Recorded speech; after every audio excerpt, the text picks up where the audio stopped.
Sammy, if you could maybe, you point out CAR T, and thank you for explaining what that even means. So that's perfect. Like, give an example of what would be an issue that currently is challenging to address with the current framework that is in place from a, let's say, a market access perspective, and then what needs to evolve as an example, just so that to contextualize the example why that is challenging for the current system. Yeah, so CAR T is again, example of a cell and gene therapy. And really, what you're sort of looking at is a very high cost one-time treatment instead of sort of a more chronic over time treatment that may potentially deal with the symptoms.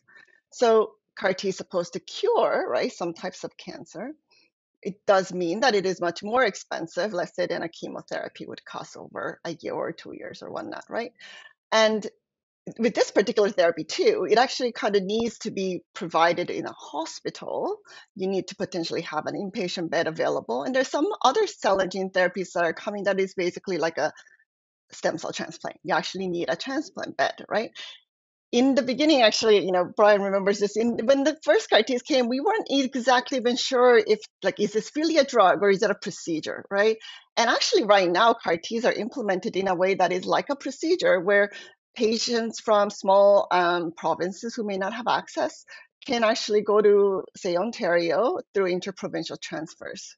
And that's not something that happens with just a drug therapy that's given, right? So again, like in terms of what I was saying, it's not necessarily sort of an issue because of the way CAR T is, but in general, right now there isn't a really good understanding of this type of new therapies in terms of where the budget is going to come from, and exactly how the implementation process would look like. Let's say, is it only going to be in one province? Is it going to be in multiple provinces?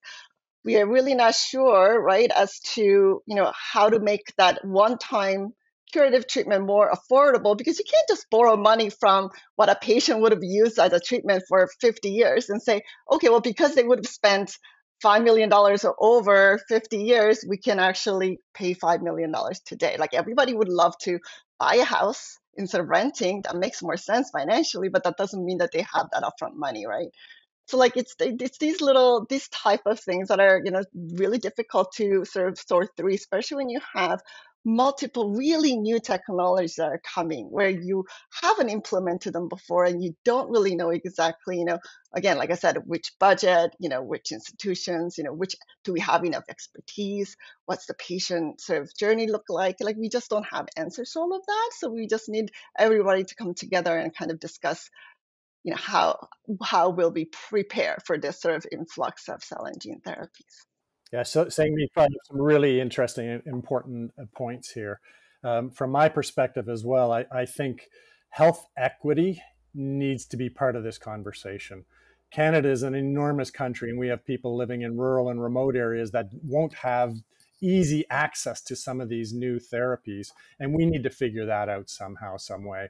These therapies might not be available even in every province and territory.